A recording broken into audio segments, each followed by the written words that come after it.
one. All right. Bob, I'm gonna let you take over here and we'll talk a little bit about umpiring philosophy. Okay.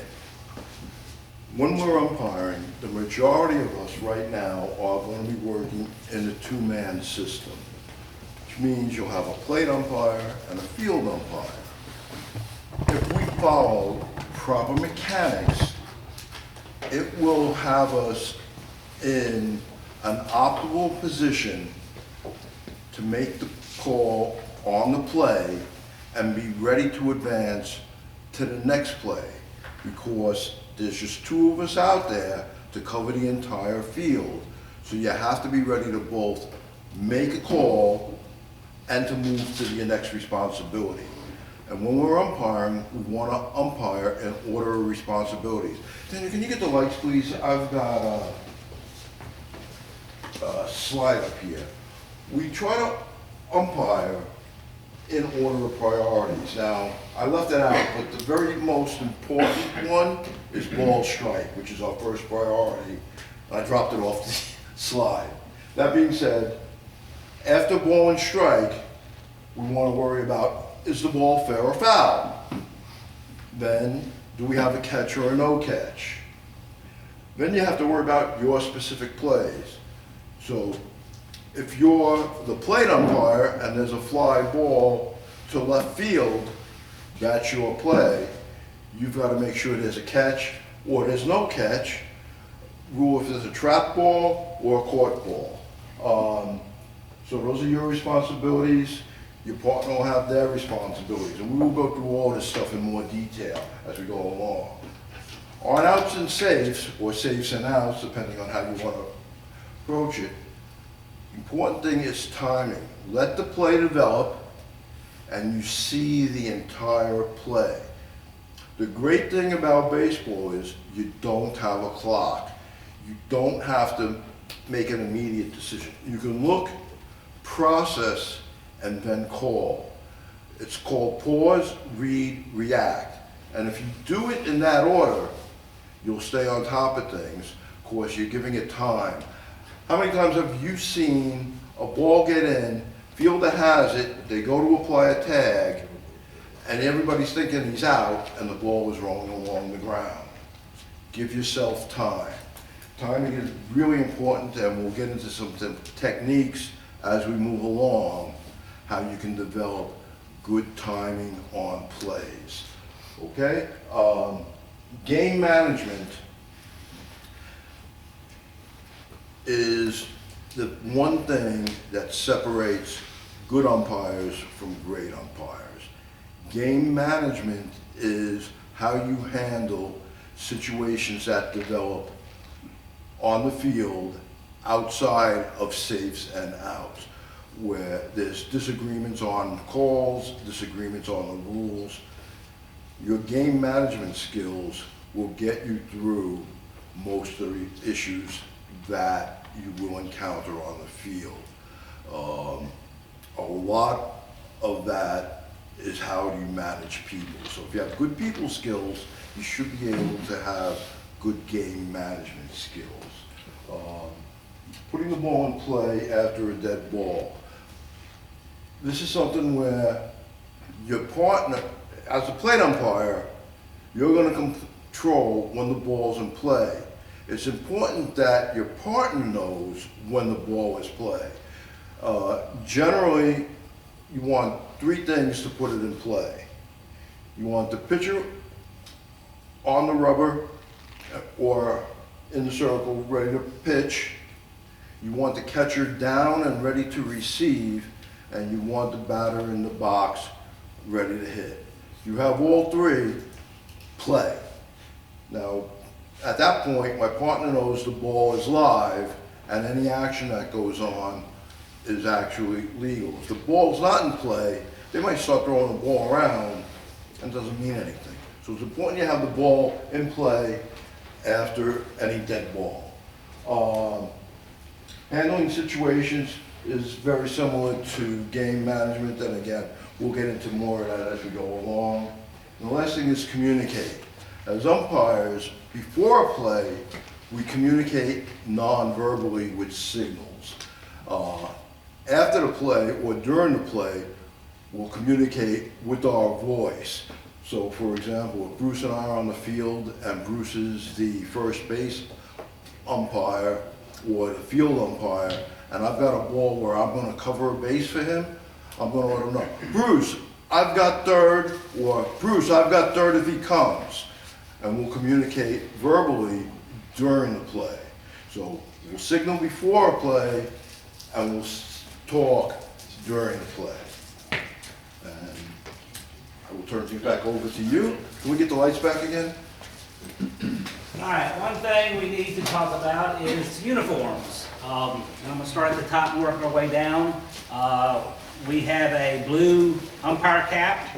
A plain blue cap is fine. If you want to go to the BabeRuthLeague.org website, you can order a Babe Ruth cap that has the emblem on it for Babe Ruth, but again, it's not required.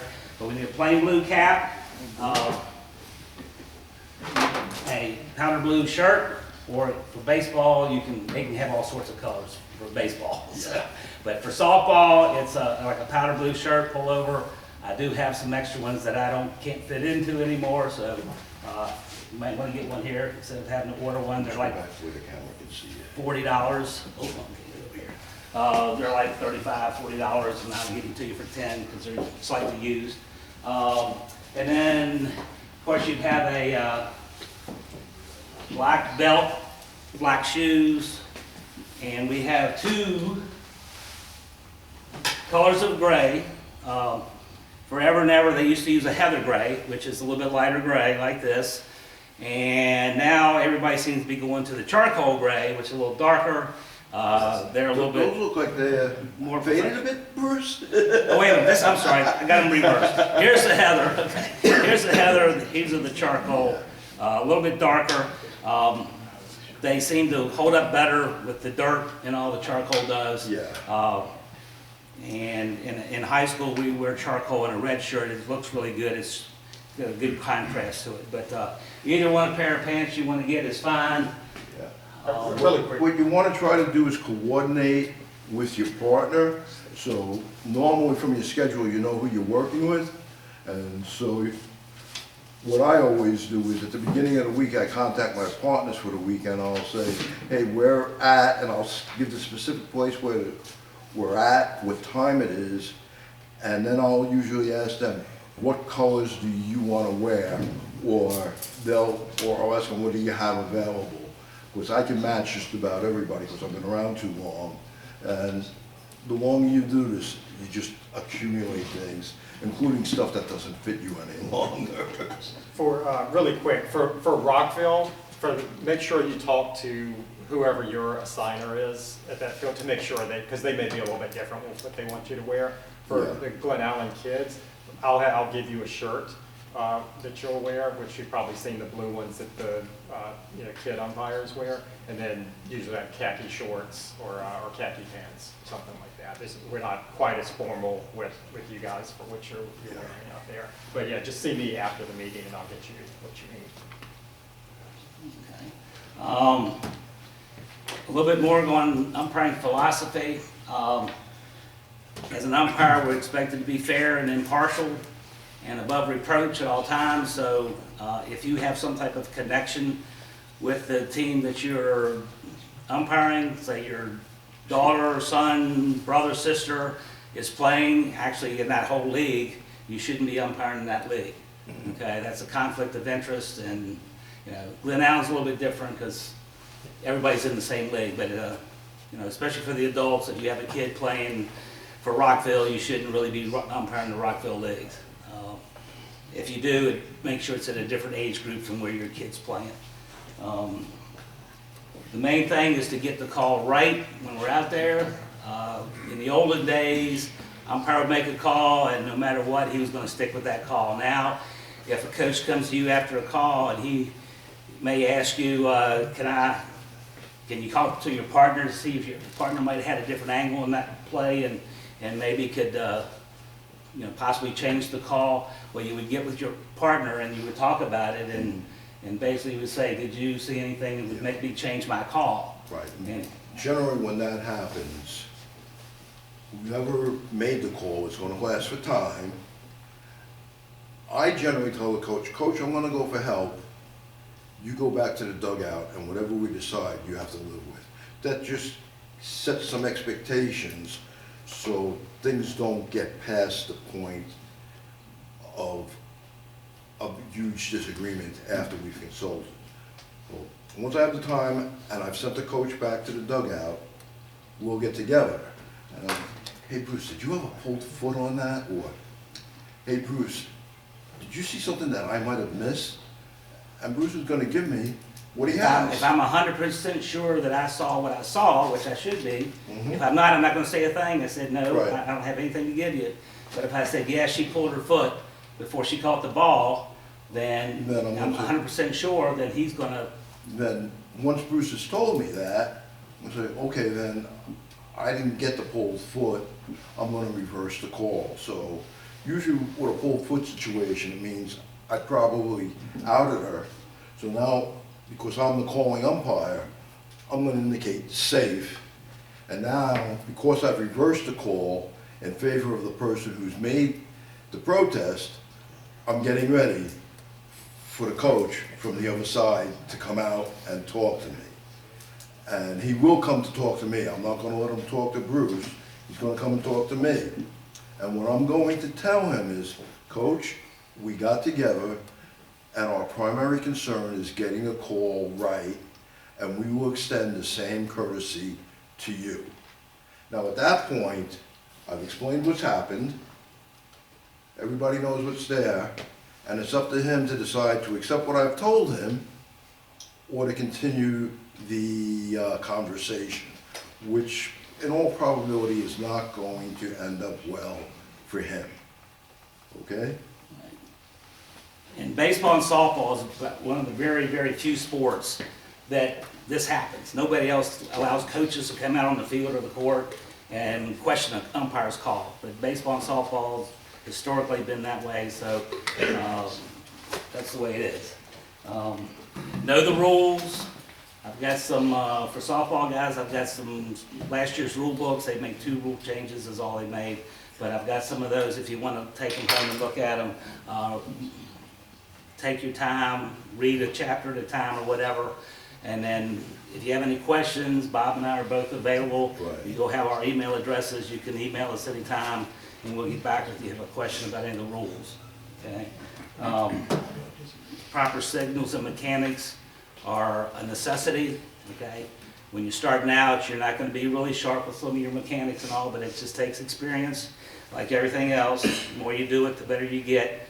We're gonna go over some of these signals in a little bit, to show you what they are, and maybe have you guys stand up and practice them some, so too. And you should always have a pregame with the coaches, with the managers, before every game. About 5 minutes before game time, call the coaches to the plate. If you're by yourself, then you're conducting it. If you're with a partner, the plate umpire conducts the pregame. And it's got to be short and sweet. We're not giving any rules, clinics, or whatever. We're going to go over the ground rules. You know, like start at first base, you know, this is out of play line, and if it goes to the dugout, it's book rule, and we'll go around. There's no holes in the fence. Come around to the third base side and talk about the dugout there, and if there's any questionable areas where it might be out of play or whatever, just bring that up with the coaches and make sure they understand the ground rules. And for us that have time ball games, which all the girls softball does, I think baseball does too. They have, all right, you got a clock, you got a timer. I don't have one with me, but it's a timer. You need to have a timer. And as soon as you say good luck to the teams, you're on the clock. You start that timer, and for us, it's either an hour and a half or an hour and 15, depending on what age group you're doing, and that's the time starts. So if they want to take 5 minutes for the home team to get out there and play, that's 5 minutes off their playing time. So what we're trying to do is hustle them in and out between innings, get them out there, let them play ball instead of, you know, taking all this time between innings and whatever. And in a timed game, you have to know, is it a drop dead time limit, which means once you hit it, the game ends?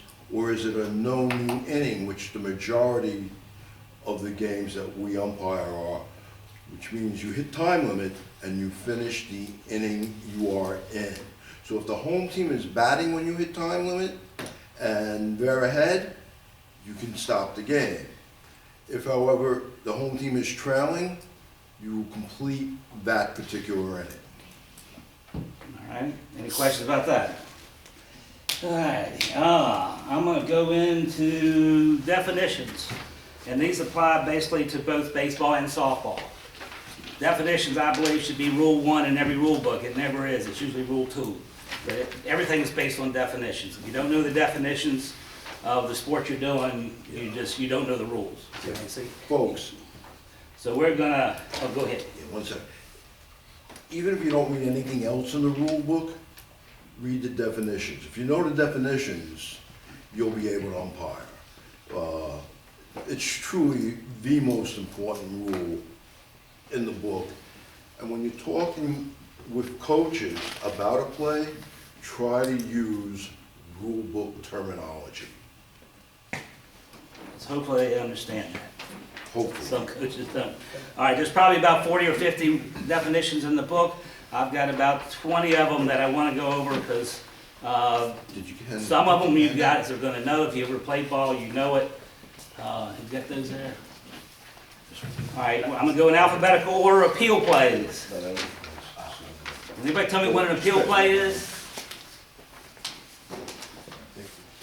It's going to happen probably much in every game. One second.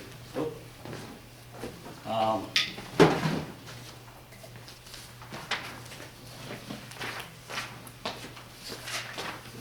Is that an appeal? Catcher says, can you go to your partner for help on that? What was that? Possible check swing? Yeah. You go to your partner, did she go? Did he go? Is that an appeal? Which hand did you use on that? Oh. Well, yeah, I think you can take your mask off and point, whatever. Yeah. Or- Yeah. I don't do that, yeah, if you point your right hand, that like could be a strike. So, yeah. All right, is that an appeal play? Wake up, no. Yes. No, no, that's not an appeal play. That is correct. That is not an appeal play. Don't pay attention to me, I'm the baseball guy. That is not an appeal, that's going for help. Yeah. Okay, that's going for help with your partner if they swung or not. All right, there are 4 appeals, 4 types. And once I say one, you're gonna start knowing what they are. Missing a base. If a runner misses a base, what does the defense do? They appeal to the umpire that, hey, did you see her miss the base? Or see him miss the base? That's an appeal play, okay? So, missing a base is one. What's another one? You probably got them in front of you now. Leaving a base too soon on a fly ball, called fly ball. They can leave too soon, that's an appeal play. They can come back and say, hey, Mr. Blue, we want to appeal that the girl at first left first early. That's an appeal play. All right. Another one is the ones that people don't ever think about, but if the batter runner hits a ground ball, say, or it goes to the infield, and she goes through the base at first, and she turns maybe towards second and takes a couple steps towards second, she's committed to second base. And if they throw the ball back to the first baseman, say, and they tag her before she gets back to the base, that's an appeal, that she attempted to go to second, and she's liable to be put out. She can run through the base, fine, turn around either way. She can turn right, turn left, come back to the base, she's safe. But if she goes out there and does this towards second, now she's made an attempt to go to second base, and if they tag her before she comes back, that's an out. Okay, so that's the third appeal. And That's actually a really big one that you'll see, and you'll have problems with it, especially at the younger ages, if you're doing like 8-year-old, and they will teach people that they have to make this like dramatic turn to the right. That's not the rule. It's did they make an attempt to go to the base. So you can go past the base and turn around this way and come back, and that's fine. But you'll have coaches that don't know that rule, and they'll go ballistic over that. It's in your judgment, did they make an attempt to go to the base? It has nothing to do with which direction they turn to go back to the base. But you will see that one, especially at the young ages. And the key word in what Daniel just said is in your judgment.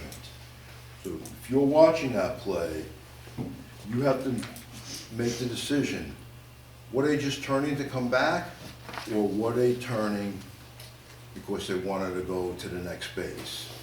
It's a judgment call. And whichever way you judge, you're right. And I promise you, you can come back to me later and talk to me, but you will see that happen, and especially at the younger ages. But even as you get older, you will have someone argue with you that they turn left, they turn left. It's Yeah, not turning left the is not direction an they turn. attempt to advance in and of itself. So can I ask, because that's a very common one, what if you see the runner like slowing up, but still makes that turn and like maybe takes a step, but like clearly is stopping? If What they- did you judge it to be? It's a judgment call. The key word is attempt. If you just Yeah. think of it as an attempt to second, Mhm. bang them. If you think that they did not make an attempt, they're safe. Yeah. And those three are all live ball appeals, okay? Babe Ruth will sometime come into the 21st century and allow dead ball appeals, at least in softball. High schools had it for years, college had it, everybody has it but Babe Ruth, I think. So it's a live ball appeal, so if that girl rounds first and goes just like that, I mean, that's, shoots her head, that's an attempt, okay? And if she comes back and gets on the base and they throw it and tag her, well, she's on the base, so she's okay. They have to tag her before she gets back. It's a live ball appeal. Same thing with the fly ball, you know, leaving too early. They can either throw it to the base where she left, or they can throw it and tag the runner. Same thing with missing a base. They can throw it to the runner and tag her, or they can go to the base that she missed and tag the base. So those are all live ball appeals. There's one dead ball appeal in baseball and softball, and that's batting out of order. Okay, so that's a whole different ball game. The rule is kind of complicated, but it really isn't. But if you're starting out and trying to learn it, say Bob's the leadoff batter and I'm second, okay? I come and bat in place of him, okay? So I'm the wrong batter, okay? I get up there and I get on base. I walk, I get hit or whatever. I get on first base. All right, now the defensive team, you know, the scorekeeper is doing her job or his job and say, hey, that was the wrong batter. So we tell the umpires, hey, Blue, we had the wrong batter. And the umpire would get with the scorebooks and say, okay, because we don't usually carry a lineup card, but we'll look at it and say, oh, yes, indeed it was. So what's the penalty? If you bat out of order, what do we have? The runner's out. The improper batter is out. No. The proper batter is out. I'm on second base. I hit a double, but he was supposed to hit. He's the proper batter. I'm the improper batter. So in that case, the proper batter is out. He's out. Take me off the bases. Who follows him in the batting order? Me. So I bat again. Okay? Because the proper batter, whoever's in that spot in the lineup, that's the person that's out because they didn't bat where they're supposed to be. So, and you got to do that. You got to make that appeal before the next pitch to the next batter. If they don't do that, I'm on second. Okay, then who's going to be coming up to the plate to bat if they don't make an appeal? Well, let's step back one. Bruce was the improper batter. Hits a double, no one appeals. They throw a pitch. That makes Bruce become the proper batter. If he was the proper batter, who's up next? Not you. That's what I was getting at. Yeah. Sorry. So I'm at second base. I batted out of turn. Who's the next batter? Whoever follows you in the actual. Whoever follows me, right? Yep. Because that just legalized me. That pitch that they threw legalized me as the proper batter. So whoever follows me in the lineup would be the next. And it could get really screwy where you could skip several people. I mean, it could get really messy. Hopefully you won't have to deal with it, but there's no rush to get But that at some corrected. point you will. Yeah, somewhere in your career, if you do it as long as Bob and I have done it, you're gonna have a batting out of order. So at some point, the coach is gonna run out there too soon and tell you the guy's batting out of order while he's in Which is there. a great point. The coach came out in the middle of the at-bat and says, that's the wrong batter. Now what happens? What do you think will happen there? Swap the bat. Anybody? They swap them and keep the count. You put the correct batter in, Yep, so Bob would come in my place, and whatever count I had on me, he would assume. that That's Good, correct. Good. You know, the whole thing is, if you're on defense, you're not going to appeal that until the batter's actions are completed, but before a pitch is thrown. If you're on offense, you want to change it as soon as you discover it. You keep the count, right? Yeah, you would keep the count, whatever it would be. And that's a coach's mistake, because he came out too soon. And you'll see that, because, hey, that's the wrong batter. Okay, we'll Okay. fix it. No penalty, really. So you just put the right one in.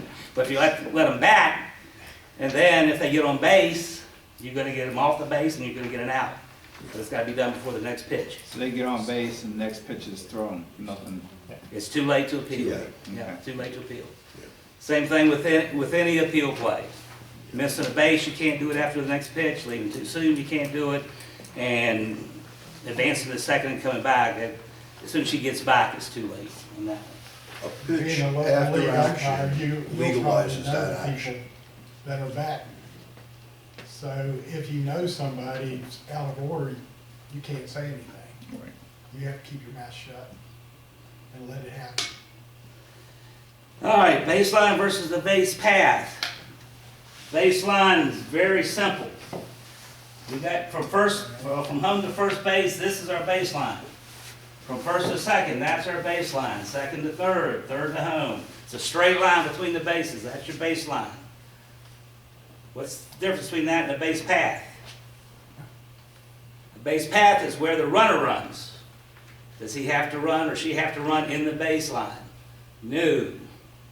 So if a girl hits a ball or a guy hits a ball to the fence out here, they're gonna, Reds are usually my runners. They would run here, and if they talk right, they make a wide swing, they come around here, and they're heading to second, okay? They're out of the baseline, but that's their base path, okay?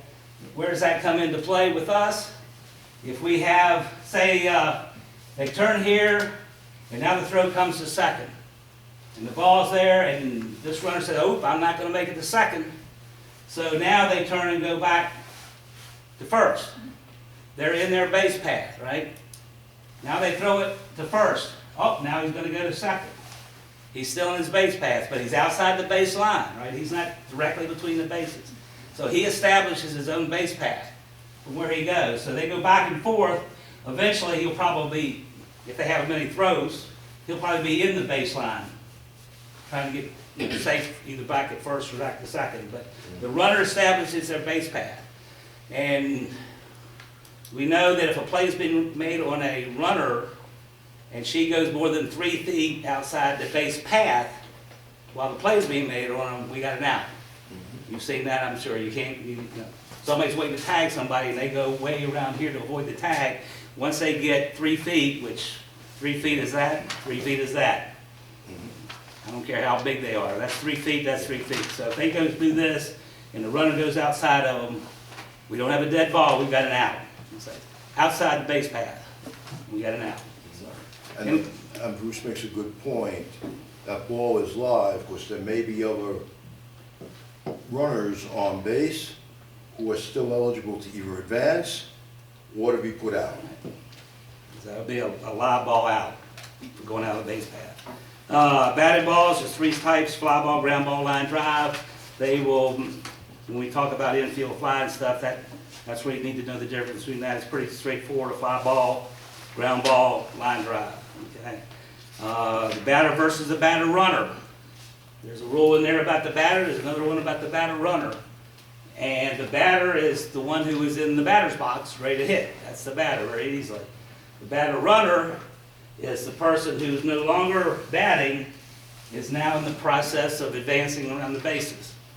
So until that batter stops at first, second, third, or home, now they're considered a batter runner. And there are different rules pertaining to them than they do to the batter. So know the difference in that. Batter's box for softball is 3 feet by 7 feet.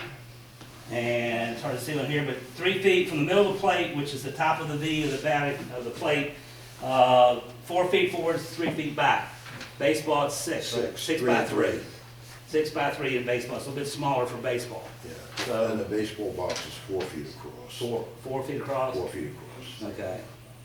4x6, 24 feet, square feet versus 21 square feet, okay. I don't do baseball, so I'm not sure on all that stuff. So, that will come into play when you've got people batting, and some of the fields will have batters boxes drawn, most of them will not.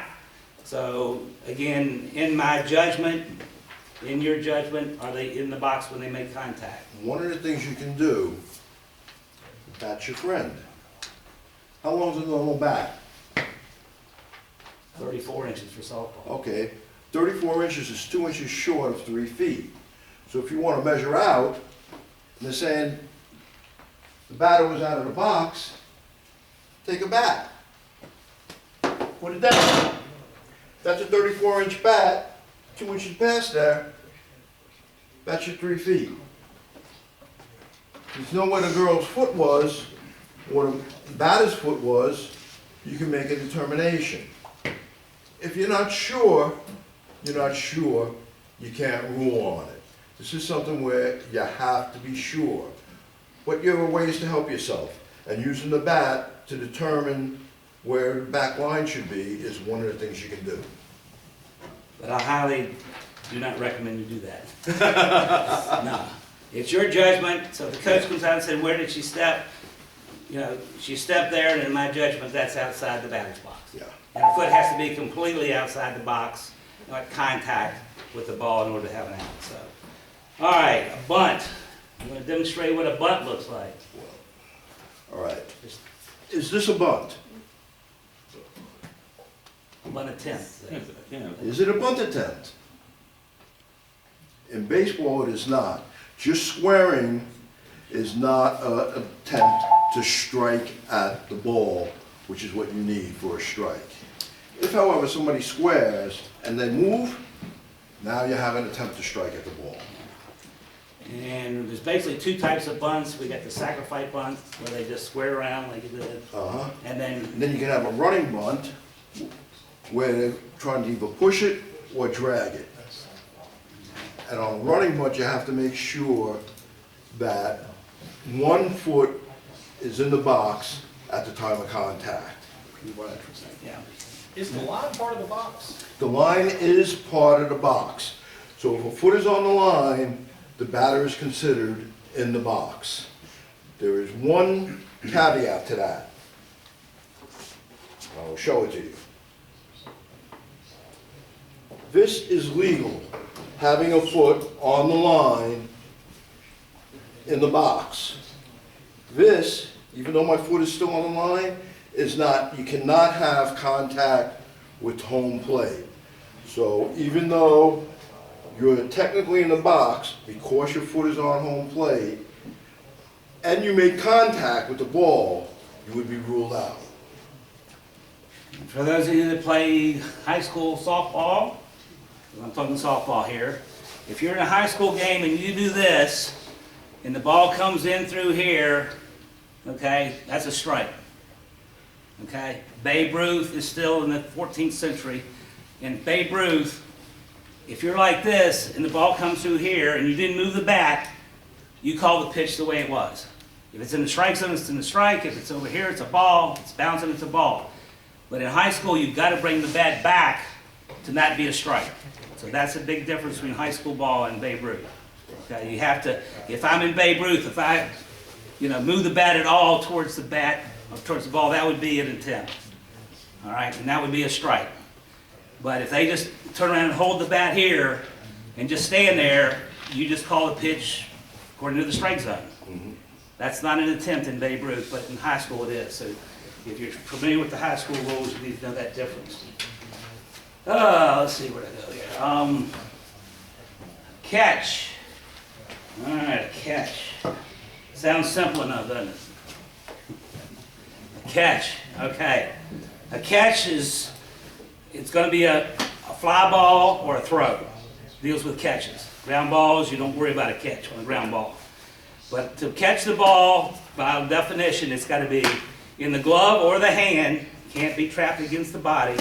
It's got to be controlled, and if it's in the glove, actually, or the hand, it's got to be a voluntary release. So if I'm an outfielder and I go to catch a ball, and I'm here and I run and I hit my center fielder, say, we run at each other, and I'm up here and I collide with a fielder or a fence or whatever, and the ball pops out like that, that is a no catch. I don't care if I had it for 10 seconds and I ran 50 yards. It was not a voluntary release. Came out because I hit the ground, I hit the player, hit the fence, whatever. Once the hand goes in, it comes out. Okay, that's voluntary release. You have the same thing, maybe turn into double play. Shortstop comes across, they get it, they go to pull the ball out of the glove to throw to first, it comes out. That would be a catch and a voluntary release. Okay? As long as the hands, that's why you teach your outfielders to use two hands to catch the ball.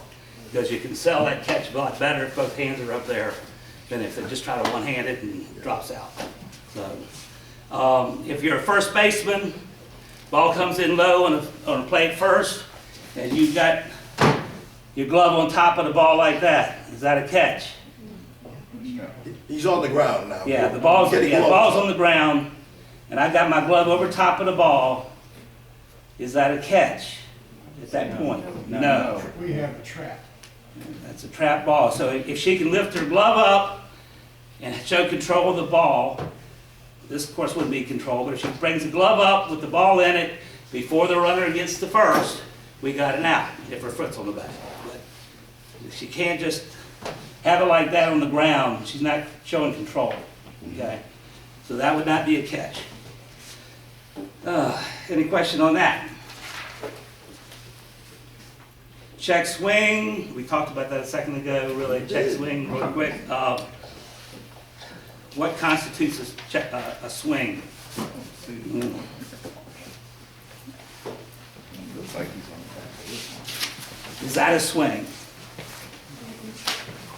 I just read something about somebody's definition of how a swing would be defined. Is that a swing? If I'm up here and I do this, is that a swing? No. No. Okay. The bat didn't come across the plate, it stayed back. And now if it goes out here, is that a swing? I would see Okay. it.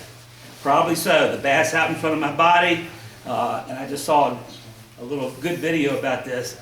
And they said if the ball would have hit the bat and the ball would have gone fair off the bat, that would be considered a swing. Okay. So back here, if the bat hits the ball, it's going to go off here somewhere. But if I'm out here, that even like that, it could hit the bat and go fair. So that would be considered a swing. That was something I just picked up on just this week. And again, judgment call. If you have a partner, the higher levels of the catchers know, can you go to your partner for help? Yeah. And if they ask you, do it. I mean, Yeah. just say, no, I'm sure it was a ball. Don't If do they ask that. for help, get help. Yeah, just do they're gonna it. echo wildly what you had. Did he go? So, Bruce, just a real, Bruce, real Yeah. quick, a question on, it's when the bat crosses the plate. So if the girl's No. way up, no, No. it's not. not necessarily. Remember I said use proper rule book terminology? Yeah, exactly, yeah, okay. In my opinion, the batter attempted to strike at the ball. Doesn't matter where the bat is. What was the batter trying to do? Were they trying to strike at the ball? Now, in my judgment, if the bat enters the hitting zone, Right. it's an attempt to strike at the ball. If she was able, or he's able to control it and bring it back before they get in there, they checked. So again, proper terminology. In my opinion, the batter made an attempt to strike at the ball. But you'll hear people use the word, did it go across some plane or Yeah. some magic That's what I was trying to line, or remember from the it's- rule book, how they define it. Oh, It's just it's attempt not. to strike. It's not. Some people look at the wrist roll and the wrist roll Yeah. over. Okay, That doesn't okay. have anything to do with Okay, it. okay. Yeah. If I'm at first base, this is getting off the subject a little bit, but if I'm at first base and the pitch is coming in, what am I looking at first base? I'm looking at the bat. Yeah. Because if they come to me for a check swing, I gotta know if I'm looking at her feet or looking at the pitcher or something, and did she go, and I'm not looking at the bat, I can't help. Yeah. So I'm always looking, if I can see the, you know, from first base, if I can see the end of that bat, okay, I'm gonna think she went. So, And reason why you don't use something like, well, the batter broke their wrist, smart coach is gonna say, where's that in the rule book? It's not. and you get some 10-year-olds that'll go do this, Yeah. because it's up here. Well, did they Yeah. attempt to hit it? Yeah. They didn't break the wrist, the bat didn't go across the plate, but that's an attempt. Yeah. Okay, you'll see 10-year-olds go after a pitch up there, so that is, you know, it's again, in my judgment, it's all about judgment. Hey, Bruce, I like what you said about the tip of the bat, watching the tip of the bat. Guys, if you're, I know y'all gonna end up umpiring by yourself sometime. When you're behind the plate, watch the bat, just like he said.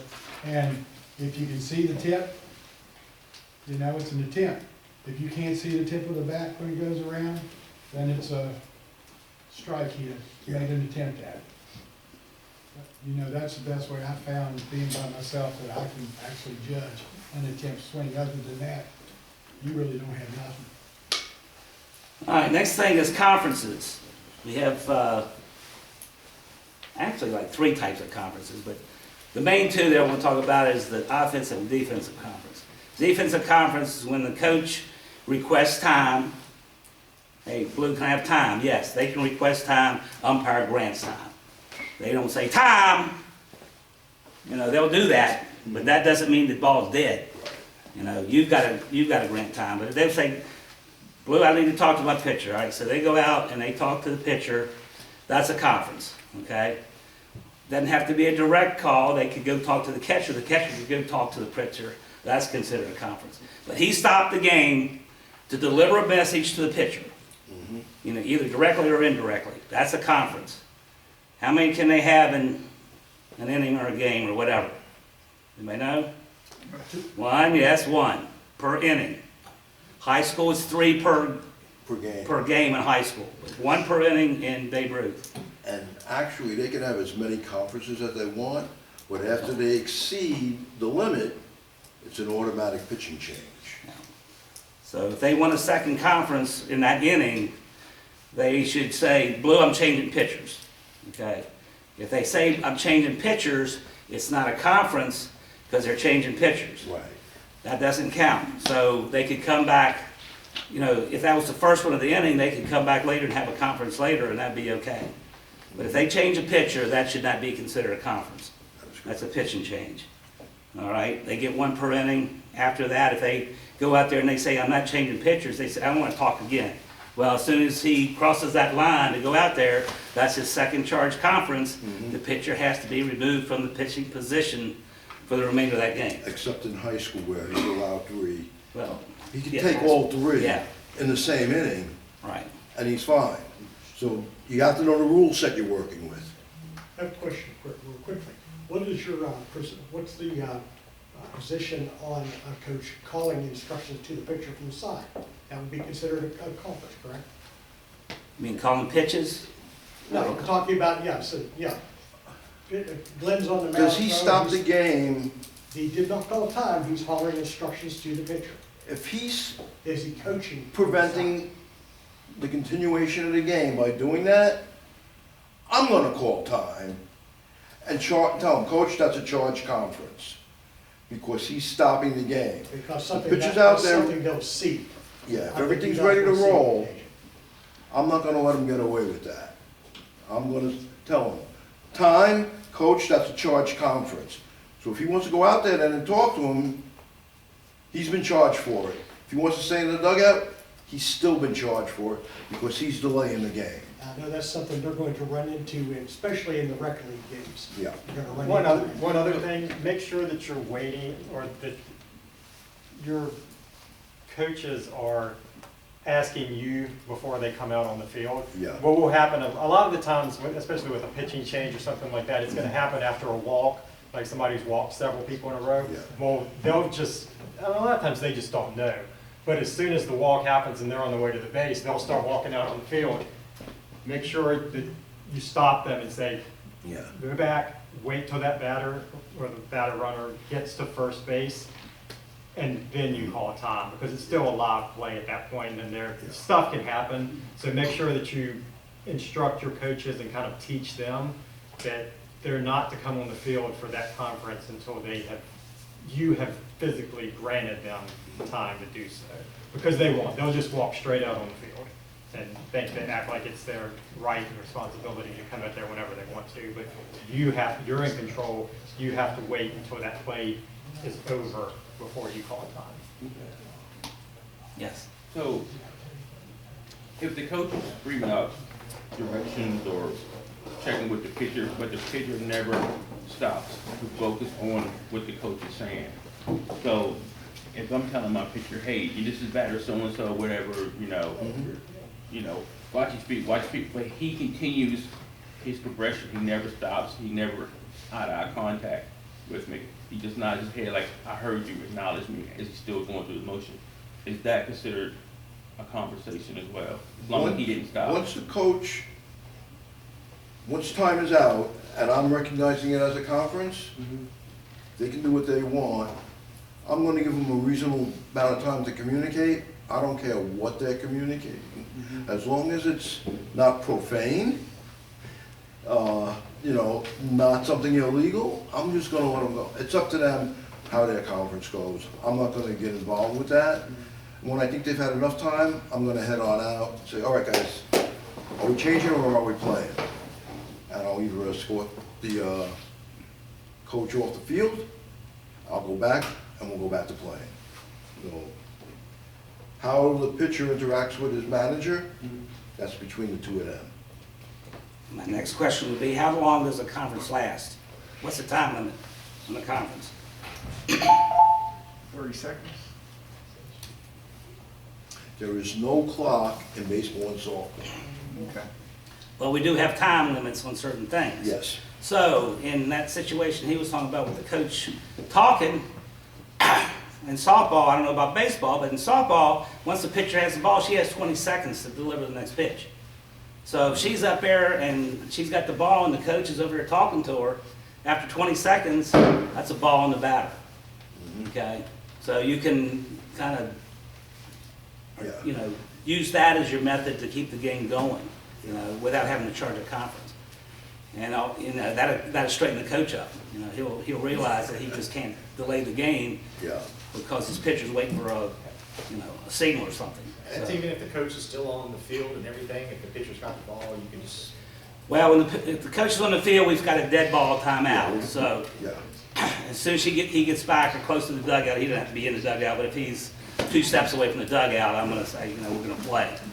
Pitcher's out there ready to go, and hopefully the batter's in the box, and we're going to play. So it's all about keeping up the speed of the game. Hey Bruce, let me ask you a question. Let's say I'm the coach. I've already visited once, and I don't want to actually have a conference. I just want to say, hey, I'm done with my pitcher. No conference. Okay? Hey, shortstop, go take pitch. Pitch, take shortstop. Have I burned my pitcher for the rest of the game by doing that? No, right? no, you haven't. The only time you're going to remove a pitcher by When they rule come on is the field. second conference per inning. Okay, Yeah. right. Come on the field and so yeah. So, and mechanically, what do we do? They have a defensive conference, coaches go out there, what do we do as an umpire? Take your brush out, clean off the plate,